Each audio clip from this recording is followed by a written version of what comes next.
नमस्कार। नमस्ते जी।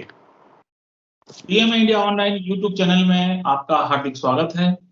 आज हम सरोकार के इस खास एपिसोड में बातचीत करेंगे घुमंतु और विमुक्त जनजाति के बारे में। और जो साथी हैं हमारे बीच इस बारे में विस्तार से बताएंगे वो है डॉक्टर बीके लोधी जी। डॉक्टर लोधी जी, आपका स्वागत है इस कार्यक्रम में। शुक्रिया, धन्यवाद जी साथियों, जैसा कि मैंने आपको बताया कि कुछ जातियां भारत में ऐसी रह गई हैं जिनके बारे में लोगों को बहुत ज्यादा जानकारी नहीं है। आमतौर पर जो नजरिया बना हुआ है या शासन प्रशासन के द्वारा जो नजरिया बनाया गया है, ब्रिटिश काल में जो नजरिया बना है, उसी नजरिए से लोग देखते हैं। आज जरूरत है इस बात की, जब संविधान लागू हो गया है तो हम इन जनजातियों को एक इंसानी तौर पर देखें। जिस प्रकार से ब्रिटिश काल में कभी ये क्रिमिनल ट्राइब के रूप में जानी जाती थी, आज भी कहीं ना कहीं वो नजरिया हटा नहीं है लोगों के दिमाग से, प्रशासन के दिमाग से।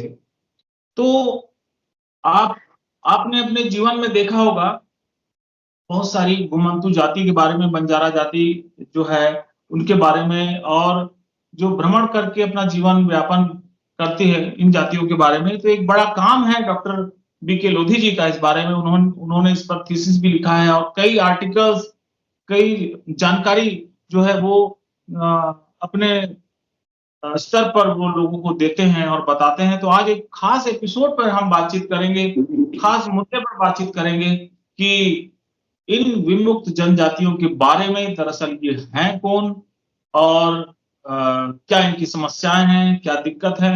और मैं ये भी बताना चाहूंगा कि डॉक्टर बीके लोधी जी स्वयं इसी जनजाति से बिलोंग करते हैं, तो वो जो जानकारी जो रहेगी वो ज्यादा सही होगी और ज्यादा एथेंटिक भी होगी, मैं समझता हूं। तो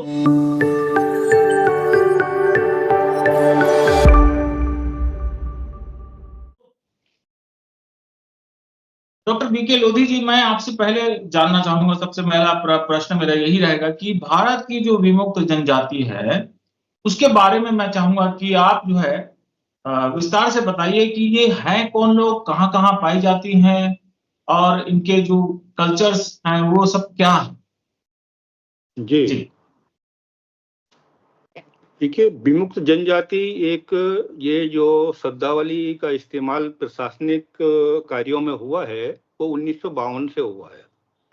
इसके पहले इनको क्रिमिनल ट्राइब कहा ही जाता था, आपराधिक जनजातियां कहा जाता था। इसकी वजह ये थी कि 1857 के विद्रोह के बाद कुछ जातियों ने, जब रानी विक्टोरिया ने कंपनी से, ईस्ट इंडिया कंपनी से भारत का शासन अपने हाथ में ले लिया, तो आम माफी की घोषणा कर दी थी।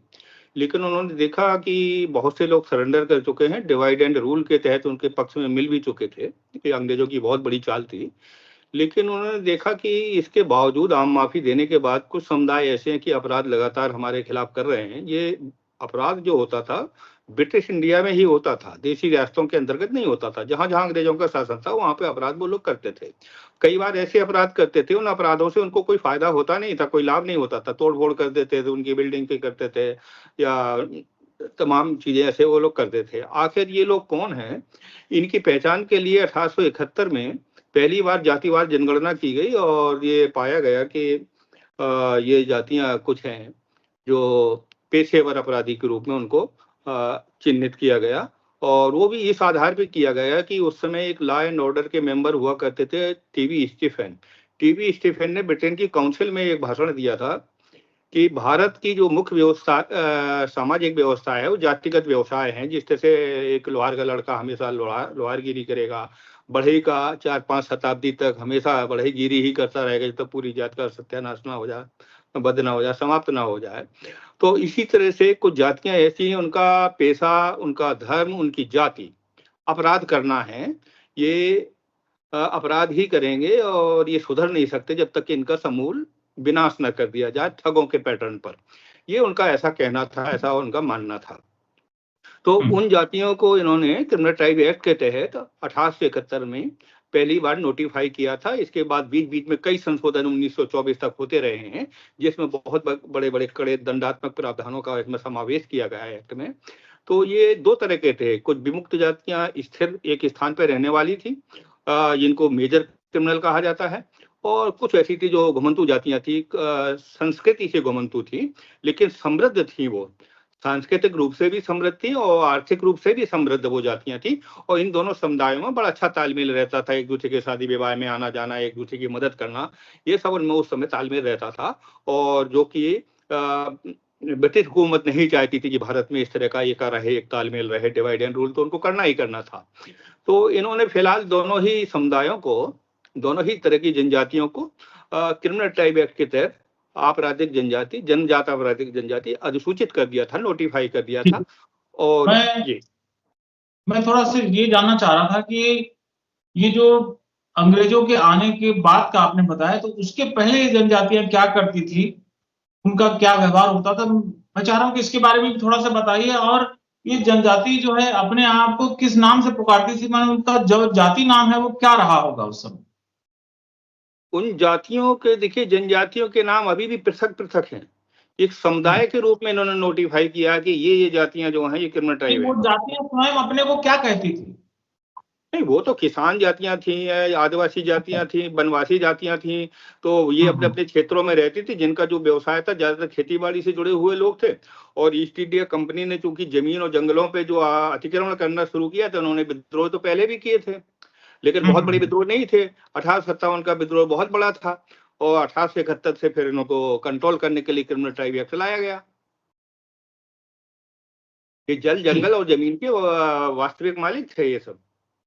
मतलब उसके पहले ये लोग खेती किसानी करते थे, और लेकिन इनका जो नेचर था वो घुमंतू प्रवृत्ति का था, और जो स्थायी भी नहीं। नहीं, सभी का नहीं था, सभी का नहीं था। जैसे बंदर का नाच दिखाने वाले घुमंतू थे, अब भालू का डांस दिखाने वाले थे, स्नेक चार्मर थे, और तमाम तरह की ऐसी जनजातियां थी जो घुमंतू जीवन यापन करती थी। उनकी जो आजीविका है वो वनों पर आधारित थी, वन उपज पर आधारित थी। वहां से उपज लाते थे और स्थिर समाज को वो विक्रय करते थे।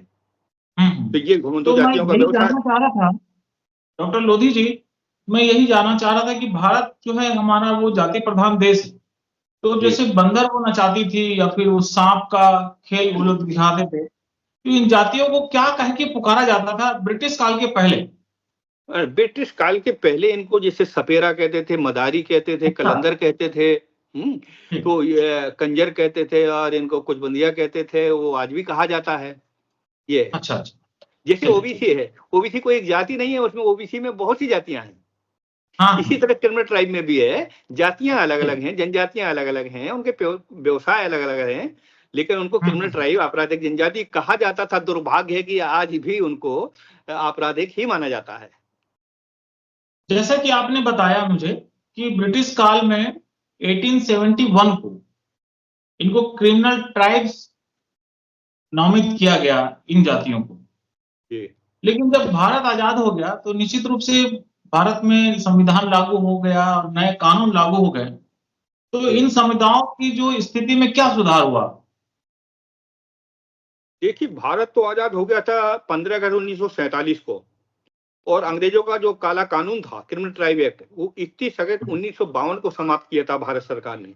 तब से इनको नोटिफाइड क्रिमिनल ट्राइब के बजाय डिनोटिफाइड क्रिमिनल ट्राइब कहा जाने लगा।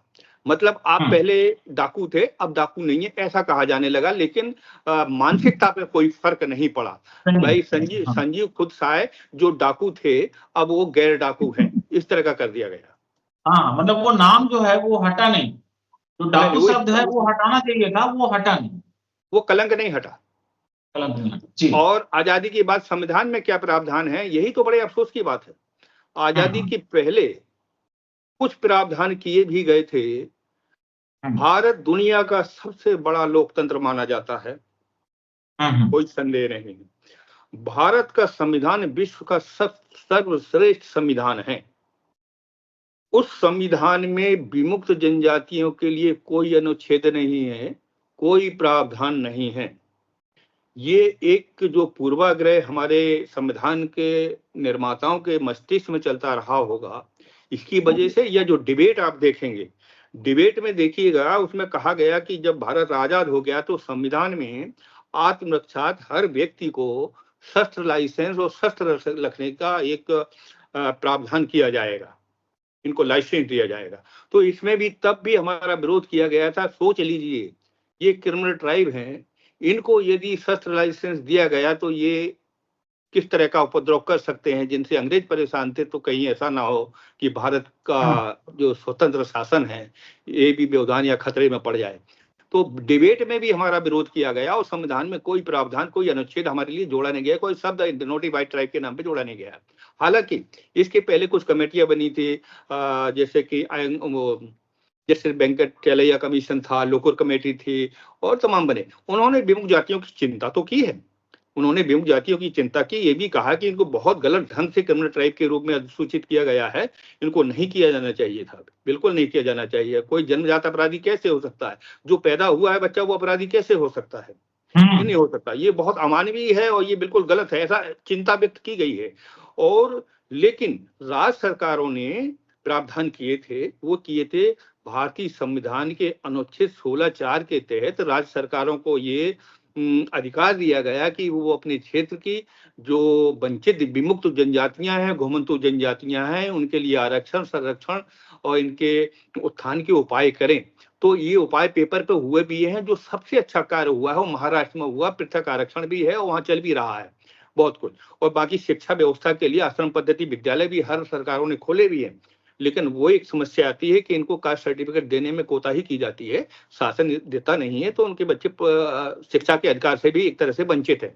जो पढ़ लिख गए हैं किसी तरीके से, क्योंकि समय बहुत बीत गया है, बगैर किसी संरक्षण और बगैर किसी सहायता सुविधा के बहुत से लोग पढ़ लिख भी गए, लेकिन आरक्षण का लाभ उनको नहीं भी मिल पाता है।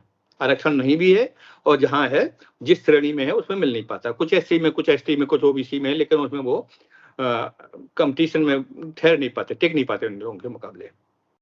तो उप वर्गीकरण की बात हमारे इदाते आयोग ने की थी इसमें कि इसका उप वर्गीकरण किया जाए। एसटी एसटी में, ओबीसी में जो लोग ये हैं उनको आबादी के अनुपात में एक सेपरेट उप श्रेणी इनके लिए बनाई जाए, जो आजकल चल भी रहा है। सुप्रीम कोर्ट ने भी कहा इसमें बड़ा बवाल हो रहा है और जो भी है ये तो सरकारों पर डिपेंड करेगा। लेकिन बगैर उप वर्गीकरण के इन समुदायों का, इन जनजातियों का, विभिन्न जनजातियों का भला होने वाला नहीं, क्योंकि कंपटीशन में कमजोर व्यक्ति टिक नहीं सकता है बड़ों के आगे, स्ट्रॉन्ग के आगे। ठीक ठीक। तो मैं नेक्स्ट क्वेश्चन आपसे लेना चाहूंगा कि विमुक्त जनजातियों के उत्थान के संबंध में संविधान में कुछ प्रावधान किए गए हैं या कुछ अनुच्छेद हो, तो मैं चाह रहा हूं कि उसके बारे में थोड़ा सा बताइए। यही तो अफसोस की बात है। भारत का संविधान सबसे बेहतर संविधान है, लेकिन विमुक्त जनजातियों के लिए कोई प्रावधान, कोई अनुच्छेद उसमें नहीं है। अनुच्छेद इनडायरेक्टली है संविधान का अनुच्छेद 16(4), जिसके तहत राज्य सरकारें चाहें तो इन वंचित समुदायों के लिए, इनके उत्थान के लिए उपाय कर सकती हैं। लेकिन विमुक्त जाति के नाम पे वो भी दिया नहीं है, लेकिन राज्य सरकारों ने विमुक्त जाति के नाम पे विद्यालय खोले हुए हैं, आश्रम पद्धति विद्यालय खोले हैं, विमुक्त जाति के लिए कुछ योजनाएं भी चलाई हुई हैं। अच्छा, जिस तरह से और भी जातियां संगठित होती हैं और अपना एक संगठन बनाती हैं और अपने उत्थान के लिए कुछ प्रयास करती हैं, क्या इस तरह की जनजातियों का भी अपना खुद का कोई संगठन वगैरह है, कोई सामाजिक संगठन है? ऐसे संगठन देखिए, व्यक्तिगत तौर पे एक एक विमुक्त जनजाति की न तो शुरुआत से इनकी पंचायतें चली आ रही हैं, वो चाहे रजिस्टर्ड हो चाहे गैर रजिस्टर्ड हो। तो उनके एनजीओ भी हैं और एक अखिल भारतीय स्तर पर भी कई संगठन हैं जो काम कर रहे हैं। विमुक्त घुमंतु जनजाति विकास परिषद अखिल भारतीय काम कर रहा है, बहुत अच्छा काम कर रहा है, जो सभी जातियों को, सभी विमुक्त जातियों को लेकर साथ में चल रहा है। इसके अलावा कुछ विमुक्त वेलफेयर संघ भी चल रहे हैं और भी कई एक संगठन ऐसे चल रहे हैं जो सबके उत्थान के लिए बाबत काम करना चाहते हैं, कर रहे हैं। लेकिन अभी ये पूरी तरह से संगठित, एकत्रित नहीं हो पाए हैं। ये कमजोर लोग हैं, ये अपनी आवाज, इनको म्यूट कम्युनिटी या मूक समुदाय कहा जाता है, ये वॉइसलेस हैं, ये आवाज विहीन लोग हैं, ये अपनी आवाज नहीं उठा पाते हैं, संसद और सरकार तक अपनी आवाज नहीं पहुंचा पाते। अच्छा, तो सपेरा है किसी जाति में नहीं आती। जी, मैं ये जानना चाह रहा हूं कि जो अपनी आवाज नहीं पहुंचा पाते हैं। क्या कोई राजनीतिक प्रतिनिधित्व अब तक इनको मिला है आजादी के बाद से? कोई सरकारी सांसद स्तर विधायक पर बने हैं? हाँ, नहीं, वो तो बने हैं, वो बने हैं, लेकिन वो बने हैं जो स्थिरवासी विमुख जातियां हैं, जो एक स्थान पर रहने वाले लोग हैं। वो हालांकि ब्रिटिश दस्तावेज तो ये कहते हैं, 1931 की सेंसस की रिपोर्ट ये कहती है कि ये जो विमुख आपराधिक जनजातियां हैं, इनकी जो दयनीय स्थिति है, ये अनटचेबल से भी ज्यादा खराब है, और ये से डिप्रेस क्लास दलित वर्ग से भी बहुत ज्यादा खराब हो चुकी है। लेकिन 1931 का स्टेटमेंट है, सरकारी स्टेटमेंट। लेकिन इस बीच में ये अपने प्रयास से जो स्थिरवासी जातियां हैं, अपनी मेहनत मशक्कत करके, किसानी करके, खेती बाड़ी करके पनपे भी हैं, और ये इनमें से कुछ विधायक भी हुए हैं, और इसमें एमपी भी हुए हैं, ये सब हुए हैं। वर्तमान हमारे जो मिनिस्टर हैं, सामाजिक न्याय एवं अधिकारिता मंत्री, वो डॉक्टर वीरेंद्र कुमार जी खटिक बिरादरी से आते हैं, जिनको अंग्रेजों ने क्रिमिनल ट्राइब के रूप में अधिसूचित किया था। ये अनुसूचित जाति भी हैं और विमुक्त जनजाति भी हैं, और सामाजिक न्याय मंत्रालय में सबसे बड़े मंत्री भी हैं, सामाजिक न्याय एवं अधिकारिता मंत्री हैं वो, ये है। हाँ, और इसके अलावा राज्य मंत्री भी है, डॉक्टर श्री BL वर्मा जी हैं, वो लोधा कम्युनिटी से हैं, लोधी कम्युनिटी से हैं, वो राज्य मंत्री है वहां हाँ, पे।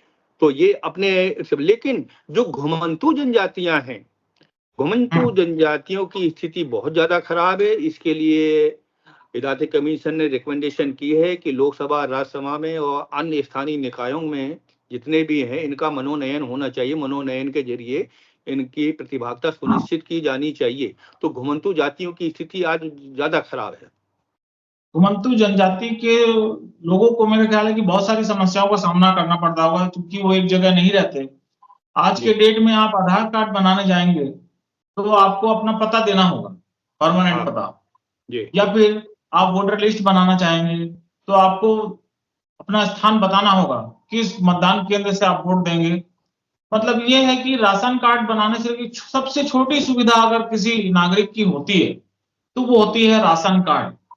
जी, और उसके लिए भी पता की जरूरत है, क्योंकि घुमंतू जनजाति हैं तो मेरा ख्याल है कि इनका कोई परमानेंट पता नहीं होगा।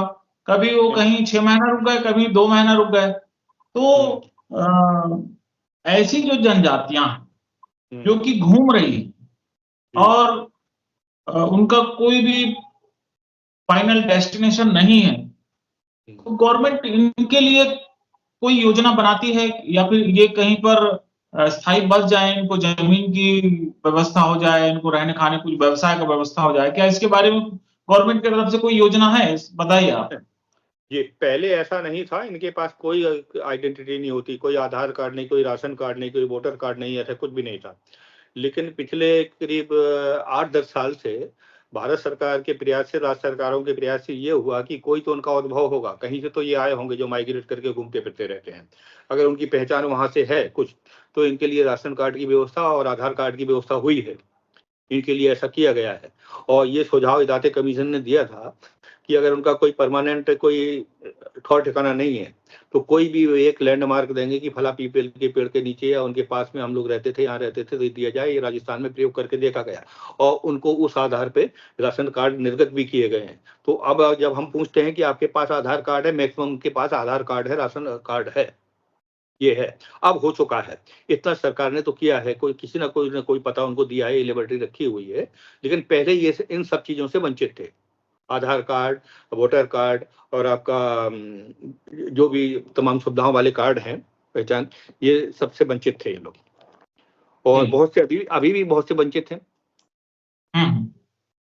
तो जो क्रिमिनल ट्राइब्स हैं, जी, अगर इसकी हिस्ट्री को देखते हैं जी, तो जब क्रिमिनल ट्राइब जो बनाया गया हम्म, अंग्रेजों के काल में, हम्म, तो मैं आपको बता दूं कि बहुत सारी आदिवासी जातियां, गुंडाधुर, जो गुंडा एक्ट बनाया गया, वो क्रिमिनल ट्राइब के कारण, गुंडा जो शब्द है उनका सरनेम उसी को ही गुंडा, मतलब आज के डेट में वो किसी को गुंडा बोलते तो लड़ाई हो जाएगा। हाँ, वो तो हीरो ही था उस समय, ये असल में वो डोमार है, विद्रोह जाति करता था। डोमार, एक जाति है डोमार, उसको भी हाँ, क्रिमिनल ट्राइब में कभी रखा गया था और अभी वो शेड्यूल कास्ट में आती है। कट गया तो कनेक्शन। बहुत सारा बहुत सारी जो जातियां हैं। कनेक्शन, जी, जी, आपकी आवाज मुझे सुनाई पड़ रही है क्लियर। जी, जी, जी, तो बहुत सारी जातियां जो हैं वो क्रिमिनल ट्राइब में आने के कारण एक कलंक उनके माथे में लगा हुआ है। जी। और आज भी आम लोग जो इनको एक अपराधी के रूप में एक पूर्वाग्रह है कह सकते हैं, एक प्रीजुडिस है। तो आपको क्या लगता है कि आजादी के बाद में ये जो कलंक है, जो अंग्रेजों के समय में लगा, वो कलंक धुल पाया? उनकी छवि में कोई सुधार हुआ कि अभी भी पुलिस और प्रशासन इनको एक अपराधी के रूप में ही देखता है?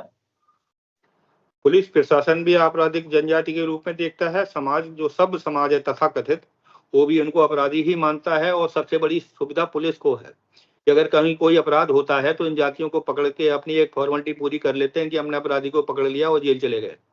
मैं ऐसा जानता हूँ, मैं बचपन में बता रहा हूँ, 1975 की एक घटना है। तब मैं हाई स्कूल में पढ़ता था। तो एक पुलिस वाला निकलता है और एक व्यक्ति से कहता है कि कल यहाँ पे मिल जाना, नाम लेके कहा। तो उसने कहा कि साहब कहीं चोरी हो गई क्या? वो व्यक्ति कहता है कहीं कोई अपराध हो गया है क्या, तो मिल जाऊंगा यहाँ पे। तो बोले हाँ, फला गांव में कोई अपराध हुआ है। तो वो मिल भी गया, उसको पकड़ के भेज भी दिया थाने, तो जेल भेज दिया। तो ऐसे कुचबंदिया हैं, कंजर हैं, नट हैं, पारसी हैं, लोधा हैं, गुर्जर हैं, तमाम लोग हैं। इनके लिए ये कलंक अभी अपराधी होने का हटा नहीं है। एक तो बड़ा मतलब हृदय विदारक घटना का मैं जिक्र करना चाहूंगा कि महाराष्ट्र के कुछ पारसी परिवार के बच्चों को, लोगों को पकड़ा गया।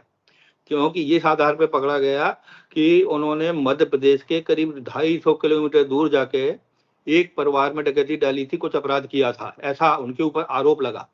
पुलिस ने भी अपनी आख्या लगा दी, कोर्ट ने भी, नीचे कोर्ट ने संज्ञान नहीं लिया, हाई कोर्ट से भी उनको मृत्युदंड मिला। आगे जाते जाते सुप्रीम कोर्ट ने ये सोचा, संज्ञान में आया कि ये बेचारे 1 घंटे के अंदर डकैती डाल के 500 किलोमीटर की यात्रा कर कैसे सकते हैं। पकड़े गए वो महाराष्ट्र में, डकैती डाली गई वो मध्य प्रदेश के 250 किलोमीटर दूर। हाँ, इस बीच में वो लगातार जेल में रहे। एक नवयुवक की पत्नी चली गई छोड़ के उनको, उसके पिता का देहांत हो गया। इसके अलावा तमाम मतलब कुछ जेल में मर गए वो लोग, डाकू। तो सुप्रीम कोर्ट ने जब इस बात का संज्ञान लिया कि आखिर ऐसा कैसे हो सकता है, विवेचना में इतनी बड़ी गलती कैसे हो सकती कि महाराष्ट्र का पारसी समुदाय, जिनको मध्य प्रदेश में 250 किलोमीटर डकैती भी डाला है, महाराष्ट्र में आ भी गए और पकड़ भी लिया गया बाद में उनको। तो इस तरह की घटनाएं बहुत होती हैं। पुलिस के लिए हम कमाई का जरिया भी हैं।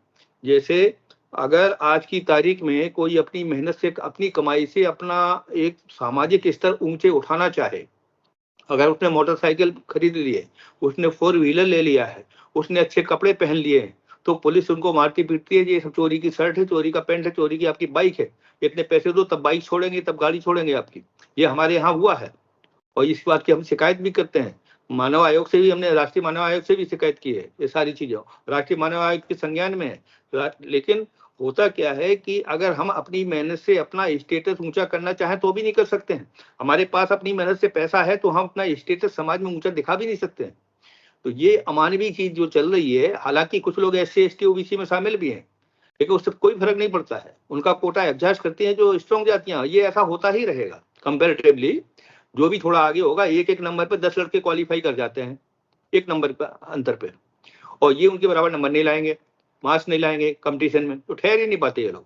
वो वर्गीकरण की तो बेहद आवश्यकता है। वो बात अलग है कि हम लोग अपनी आवाज नहीं उठा पाए, सरकार तक ना पहुंचा पाया, नहीं पहुंचा पाते हैं। जी। जी। तो जैसे कि आपने बताया कि इनका अपना संगठन भी है और संगठन को लेकर के वो अपनी मांगे भी करते हैं पूरी। जी। तो मुझे ये बताइए कि अभी आज का डेट में लोकतंत्र लागू है, जी। तो बहुत सारे डिसीजन जो है वोटर्स के हिसाब से लिए जाते हैं। जी। अगर कोई घुमंतु जाति है और उसका परिचय पत्र, मतदाता परिचय पत्र नहीं बना हुआ है, मतदाता सूची में नाम नहीं है, हम्म। तो वैसे भी पॉलिटिशियन उनके तरफ ध्यान नहीं देंगे क्योंकि वो किसी को हाँ, वोट नहीं करते हैं। यही तो सबसे बड़ी तो समस्या तक रही है। यही जी। समस्या सबसे बड़ी रही है कि जब हम मतदाता ही नहीं है तो कोई हमारी समस्याओं पे ध्यान क्यों दे? कोई राजनीतिक प्रतिनिधि हमारी खबर लेने आए क्यों? अभी तक तो ये हम्म। समस्या रही है। लेकिन पिछले दिनों से, जैसे मैंने बताया, कुछ सालों से इनके पास वोटर कार्ड बन गया है। तब से सरकारें इनकी सुनने भी लगी हैं, और ये अपने मन पसंदीदा कैंडिडेट को चुनने का इनके पास थोड़ा तरीका आ भी गया है। अभी 3 मार्च को संगठनों ने एक घोषणा की थी कि ऐसा है कि हमारी मांगों को माना जाए, अदरवाइज हमारे सामने नोटा है। नोट तो हमारे पास है नहीं, नोटा तो हमारे पास है। और 3 मार्च को जो घोषणा की थी वो भी अनसुनी रह गई। उस पर सरकारों ने ध्यान नहीं दिया कि आखिर ये घुमंतु जातियां विमुक्त जातियां कह क्या रही हैं। या अखबारों में तो छपा था, उन्होंने ध्यान नहीं दिया। समीक्षा इस बात की हार के कारणों की अन्य दिशा में हो रही है। क्यों हो रही है? बात यह है कि विमुक्त और घुमंतु जनजातियों ने, जो मैं अंदर की बात बता रहा हूं आपको, क्योंकि मैं सामाजिक कार्य करता हूं, वो अपने घर की बात, अपने पेट की बात भी हमको बता देते हैं कि वो मुझे अपना मानते हैं, सबके सब बात देते।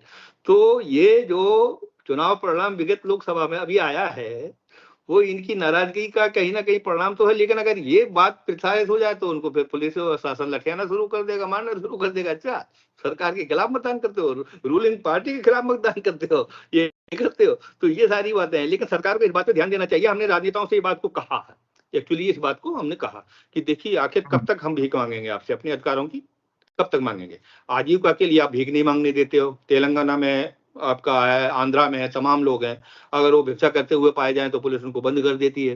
रोजगार उनके पास है नहीं, समाज उनको कलंकित और क्रिमिनल मानता है, काम देता नहीं है। सरकार में उनकी पैठ नहीं है, सरकारी काम तो मिलेगा नहीं। ये है। मैं कुछ दिनों पहले की एक घटना बताना चाहूंगा शॉर्ट में, समय कम है। कि यहाँ पर शंकरगढ़ एक इलाका है, आपके प्रयाग के पास, प्रयागराज के पास।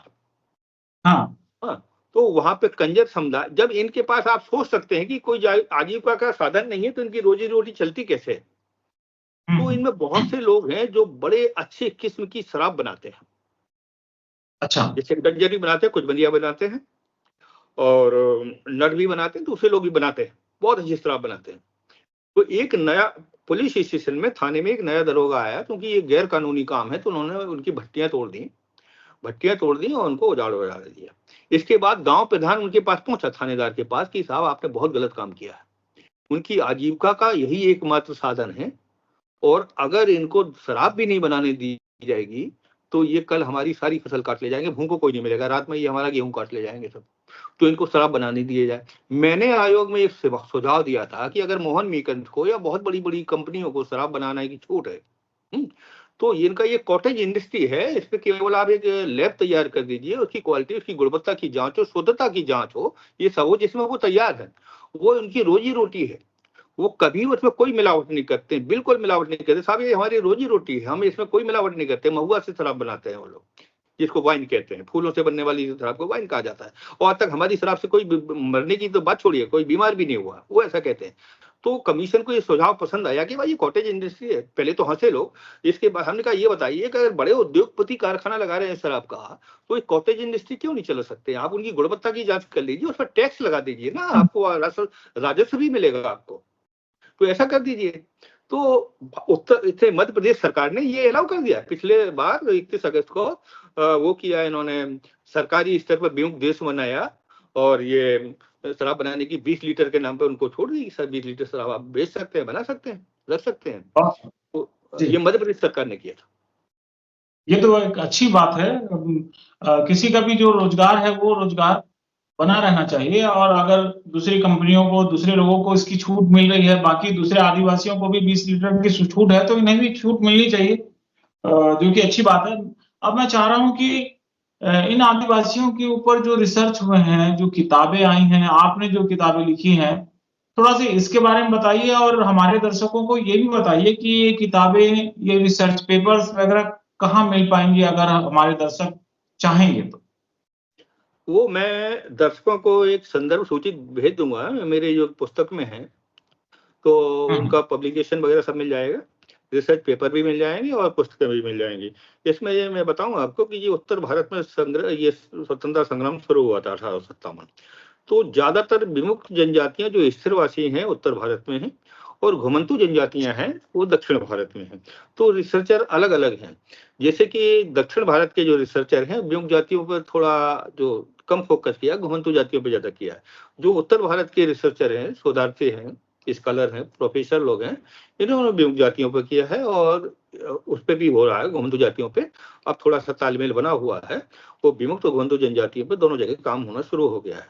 बहुत से स्कॉलर हैं इसमें, विश्व फेम के लेखक भी हैं इसमें, विश्व प्रसिद्ध कुछ लेखक भी हैं, किताबें अगर आपके पास हो, आपके हाँ, पास भी कुछ मेरे किताबें हैं तो स्क्रीन में मेरा आप दिखा दें हमारे। हाँ, स्क्रीन पे दिखाने की आवश्यकता, देखिए एक पुस्तक तो मेरी ये है, कॉन्स्टिट्यूशन क्लब ऑफ इंडिया से पिछले दिनों इसका विमोचन हुआ है। ये socio historical study of denotified tribe of India. इसके अलावा मेरी विमुक्त जातियों पे और भी पुस्तकें हैं। क्रिमिनल ट्राइब बनाम स्वतंत्रता संग्राम, स्वातंत्र योद्धा नाम से है, और एक अभी अंडर पब्लिकेशन है, वो भी आ जाएगी। और दूसरे लोगों की भी बहुत किताबें हैं जो उन पे शोधार्थी उनकी हेल्प ले सकते हैं आगे रिसर्च करने के लिए। वो लिस्ट मिल जाएगी, मैं दे दूंगा लोगों को। ये किताब भी अमेजोन पे उपलब्ध है, ले सकते हैं। जी, अमेजोन में मिल जाएगी किताबें। जी जी जी, तो जैसे कि आपने एक बार चर्चा भी किया था कि देश जो है हमारा वो 15 अगस्त 1947 में आजाद हुआ, जी लेकिन विमुक्त जनजाति जो है जी वो इस दिन आजाद नहीं हुई। और जी ये आजादी भी 31 अगस्त को मनाते हैं। जी करीब 20 करोड़ संख्या है इन जनजातियों की। तो इस समय इसके बारे में थोड़ा सा बताइए कि असल में मामला क्या है? असल में 15 अगस्त 1947 को जब भारत आजाद हुआ है, तो अंग्रेजों के बहुत से कानून थे जो खत्म नहीं किए गए थे। ज्यादातर भारत सरकार अधिनियम 1935 के ही कानून चल रहे थे। इसी तरह से क्रिमिनल ट्राइब एक्ट भी खत्म नहीं किया गया था। आजाद हो गया था भारत, लेकिन क्रिमिनल ट्राइब एक्ट का जो समाप्त हुआ है वो 31 अगस्त 1952 को भारत सरकार ने खत्म किया। तभी से हमको नोटिफाइड क्रिमिनल ट्राइब के बजाय डिनोटिफाइड क्रिमिनल ट्राइब या विमुक्त जनजाति कहा जाने लगा ऑन पेपर। इसकी वजह ये है कि हम लोग बाद में 5 साल 16 दिन बाद आजाद हुए, और उस समय तक देश में लाखों लोग हमारे बंद थे, जेलों में बंद रहे।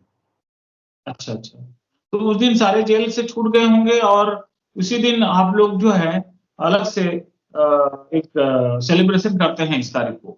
हाँ, अब तो सरकारें भी करने लगी हैं। मध्य प्रदेश सरकार भी करती है, पिछले साल उत्तर प्रदेश सरकार के जो मंत्री थे उन्होंने मनाया था विमुक्त दिवस। आजादी दिवस तो नहीं कहते हैं, विमुक्त दिवस कहते हैं, क्योंकि इसमें बड़ा थोड़ा सा एक कंफ्यूजन हो सकता है। जी, तो बहुत अच्छी जानकारी आपने दी लोधी साहब। और मैं जाते-जाते चाहूँगा आपसे कि आप बताएं कि ऐसा क्या करें, गवर्नमेंट ऐसा क्या करे कि इन जो विमुक्त जनजाति हैं, इनकी जो समस्याएं आपने बताई हैं, इनकी दिक्कतें जो आपने बताई हैं, वो दिक्कतें पूरी हो और दिक्कतें दूर हो जाएं। और क्या अपेक्षा करती है जो जनजाति, जो घूमने वाली ये जातियां और स्थायी रहने वाली जातियां जो पहले क्रिमिनल ट्राइब के रूप में जानी जाती थी, तो इन जातियों की क्या अपेक्षा है भारत सरकार से, राज्य की सरकार से और आम जनता से? आज जो सबसे बड़ी आवश्यकता है घुमंतू जातियों के लिए, हम मांग भी करते हैं, हमारी कमीशन की भी सिफारिश है कि प्रधानमंत्री आवास योजना के तहत इन सभी घुमंतू जनजातियों को आवास दिया जाए।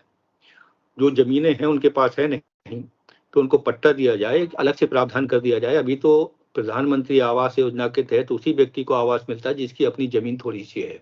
इनके पास क्योंकि जमीन नहीं, तो जमीन की व्यवस्था कर दी जाए और इस आवास योजना के तहत इनको एक स्थान पे बसा दिया जाए। एक तो ये हमारी मांग है कि सारी घुमंतू जातियां जो दर बदर भटक रही, अब संभव नहीं है, या वो वनों पर आधारित नहीं है, या वो जो वनों से जिनकी आजीविका चलती थी, अब वो संभव नहीं रहा है, तो इसलिए आवश्यकता अब इनको एक स्थान पे बसाने की है। ये जैसे गाड़िया लोहार है, तो गाड़िया लोहारों ने कभी मेवाड़ से बहुत पलायन किया था, जो इनका युद्ध हुआ था राणा प्रताप और उनका मुगलों का, तो वो जो पराजित हो गए, इन्होंने पलायन कर दिया है। पलायन करने के बाद अब उत्तर प्रदेश में बसे, उत्तराखंड में बसे हुए हैं। सरकारें ये कहती हैं आप परदेशी हैं, ना उनको एससी मानते, ना एसटी मानते, ना ओबीसी मानते, प्योर घुमंतू वो हैं, जनजाति हैं, उनको सर्टिफिकेट ही नहीं मिलता है। अच्छा, अब एक महिला ने मुझे एक बार रात में फोन किया, मैं बुंदेलखंड से हूँ असल में, तो बुंदेलखंड की जो संस्कृति पूरी आदिवासी है, एकदम सिंपल लोग हैं। जो उत्तर प्रदेश में बुंदेलखंड है उसकी बात कर रहा हूँ मैं। हाँ। उत्तर प्रदेश में बुंदेलखंड 2 भागों में विभाजित है। तो हमारी जो संस्कृति है पूरी आदिवासी है। तो वहाँ पे मात्र सकारात्मक परिवार होते हैं, जातियां होती हैं, समाज होता है, जिसमें महिलाओं की बड़ी इज्जत होती है, सम्मान होता है, कन्याएं पूजनीय होती है हर किसी के लिए। वो किसी भी जात बिरादरी के हो, उसको देवी मानते हैं, इस तरह का। तो उस गाड़िया लोहार एक स्त्री ने हमको फोन किया।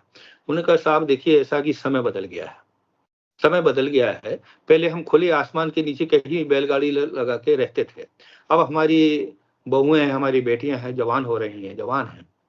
हमको रात रात भर जागना पड़ता है, क्योंकि अब वो सामाजिक मूल्य नहीं रहे, उस तरह का सम्मान नहीं रहा है कि ये बहन बेटियां हैं तो उनको इज्जत दी जाए, उनको सम्मान दिया जाए। अब हमको इज्जत की परवाह करनी पड़ती है। हम आपसे केवल एक प्रार्थना करते हैं, हाँ, एक ही कमरे का हो, हमको एक मकान दे दे सरकार, बस इतना ही काफी है, ताकि हमारी जो युवा बहुएं हैं, हमारी बेटियां हैं, वो सुरक्षित रहे। हम तो खुले आसमान में फिर भी रह लेंगे। तो आज पहली आवश्यकता है इनको मकान मिल जाए। दूसरा है राइट टू एजुकेशन मिल जाए। जो हमारे लिए आश्रम पद्धति विद्यालय खोले गए थे, जिनको ये कह के जनरल कास्ट से भर लिया जाता है कि ये सीटें खाली रह जाती है, विमुक्त जाति के बच्चे नहीं मिलते हैं। वो इसलिए नहीं मिलते हैं कि सरकारें इनको विमुक्त जनजाति का सर्टिफिकेट जारी नहीं करती हैं, तो वो सीटें खाली रह जाती हैं। तो हमें पहला मकान मिल जाए। दूसरा राइट टू एजुकेशन के लिए हम एक सर्टिफिकेट दे दे गवर्नमेंट, एक जाति प्रमाण पत्र दे दे विमुक्त जनजाति का, और राइट टू एजुकेशन बहाल कर दे। शिक्षा हो जाएगी, हम मतलब उसमें जो जिस लायक है उस लायक बढ़ जाएंगे। अच्छा, आरक्षण गवर्नमेंट देती है तो देती है, नहीं देती तो शिक्षा भर दे दे। दूसरी बात, हमको जहाँ SC ST OBC में बलात् शामिल कर दिया गया है, हमसे पूछा तो गया नहीं है, हमसे नहीं पूछा गया। हमारी तो कैटेगरी 1961 में पहले नंबर पे थी अनुसूचित जाति, दूसरे नंबर पे थी विमुक्त जनजाति, तीसरे नंबर पे थी अनुसूचित जनजाति, और चौथे नंबर पे थी अन्य पिछड़ी जाति, अन्य पिछड़ा वर्ग।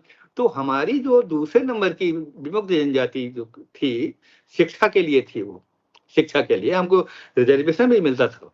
हमको 7-5% रिजर्वेशन मिलता था शिक्षा में, चाहे ITI में हो, इंजीनियरिंग कॉलेज में हो, मेडिकल कॉलेज में हो, किसी भी डिग्री कॉलेज में हो, कहीं भी हो, वो मिलता था। वो भी बंद कर दिया गया है। तो दूसरी मांग हमारी शिक्षा के लिए पहली आवश्यकता विमुक्त जनजाति का प्रमाण पत्र है, बिना क्षेत्र प्रतिबंध के। जहां भी ये रहते हैं, कहीं भी रहते हैं, वहां पे इनको विमुक्त जनजाति का प्रमाण पत्र दे दिया। 2 हमारी ये मांग पूरी हो जाएंगी।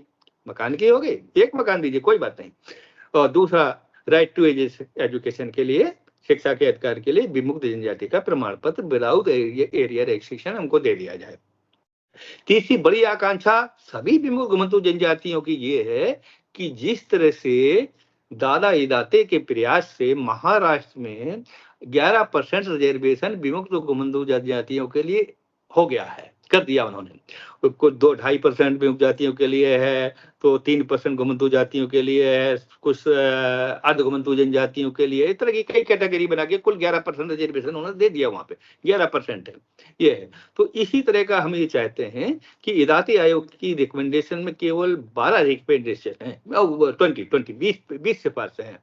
अगर भारत सरकार उसको लागू कर देती है, हमारी सारी समस्याओं का समाधान अपने आप हो जाएगा। उन्होंने कहा कोटे का वर्गीकरण किया जाए 7वें पॉइंट पर सिफारिश है, कि मतलब जो हम SC ST OBC में, हमको हमारी आबादी के अनुपात में उप वर्गीकृत कर दिया जाए। जो अभी फिलहाल फैसला सुप्रीम कोर्ट का SC और ST के लिए आया हुआ, वो सिफारिश हम विमुक्त जनजातियों के लिए पहले कर चुके हैं। 2018 में जनवरी में हमने रिपोर्ट सौंप दी है भारत सरकार को। अच्छा, तो एक ये कर दिया जाए, उप वर्गीकरण हो जाए, तो हमारा मतलब अधिकार ये मिल जाएगा। और मैं जो प्रयास कर रहा हूँ ऑल ओवर इंडिया में, विमुक्त घुमंतू जनजाति विकास परिषद के, अखिल भारतीय परिषद के राष्ट्रीय बौद्धिक प्रकोष्ठ का संयोजक हूँ। मेरा ये प्रयास है, तमाम प्रोफेसर लोगों से मुलाकात होती रहती है, विद्वानों से मुलाकात होती रहती है। हम लोगों को कुछ प्रोफेसर भी हो चुके हैं, विद्वान हुए हैं। ऐसा नहीं है कि हम लोग मतलब बिल्कुल आज़ादी के इतने साल बाद बिल्कुल जीरो है, जीरो नहीं।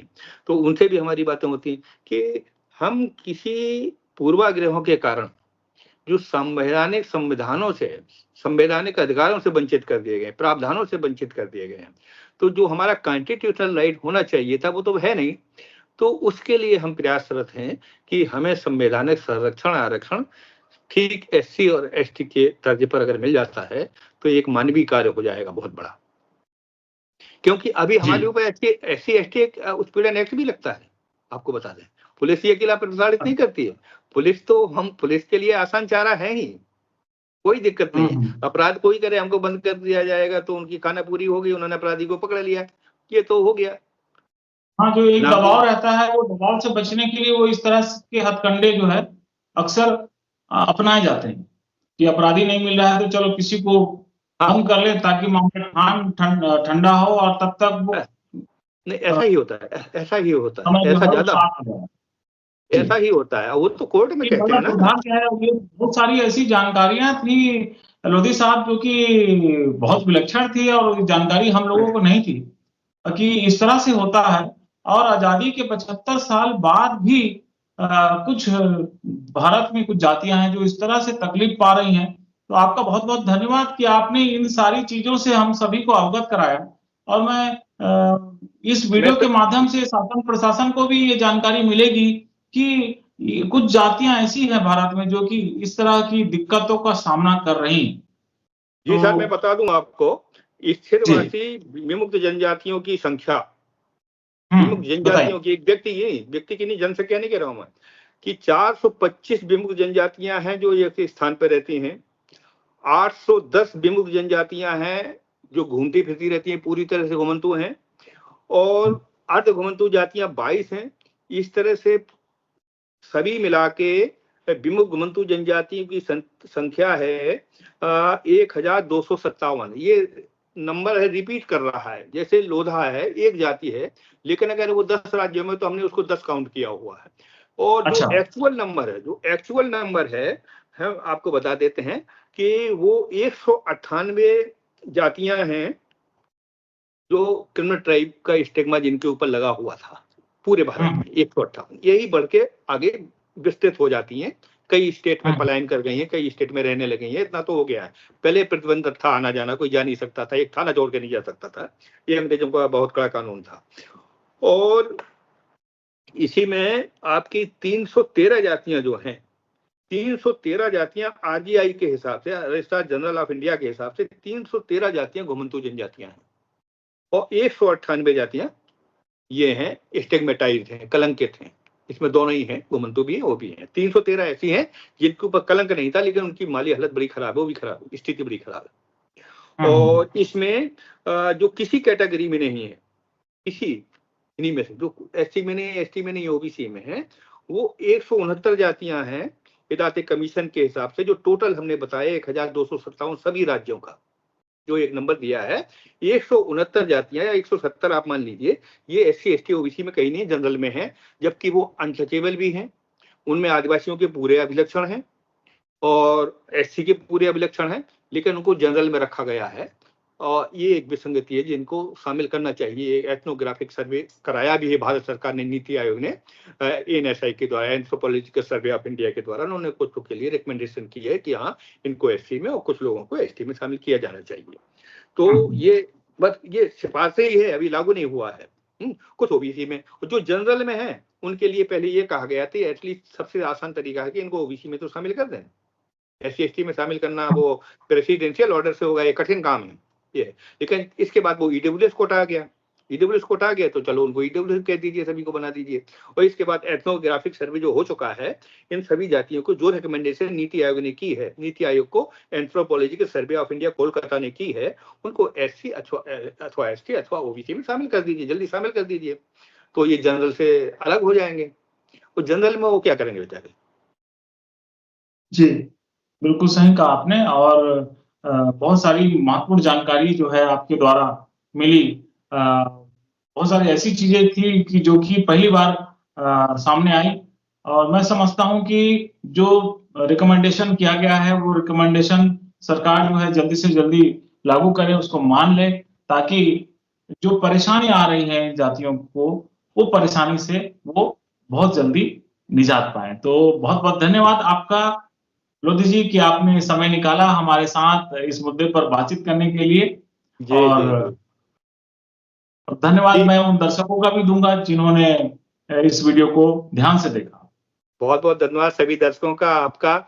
और मैं आपका इस बात के लिए विशेष आभारी हूं कि मुझे आपने एक मौका दिया था जो युद्धरत आम आदमी पत्रिका थी, उसमें आपने उसके संपादक थे, एक विशेषांक थे जिसमें ओबीसी पे एक आर्टिकल आपने मांगा था। वो मेरे लिए बड़े गौरव की बात थी, वो पब्लिश भी किया था आपने।